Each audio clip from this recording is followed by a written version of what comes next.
Hello, in this video I want to show you how to fix the problem when you have a stable internet connection but you cannot browse basically any browser or use Google Play Store on XIAOMI 12T.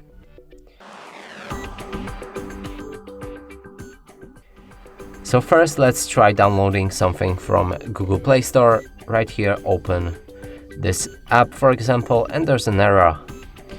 So the same as with Google Chrome. As if we try to download something, there's also a problem.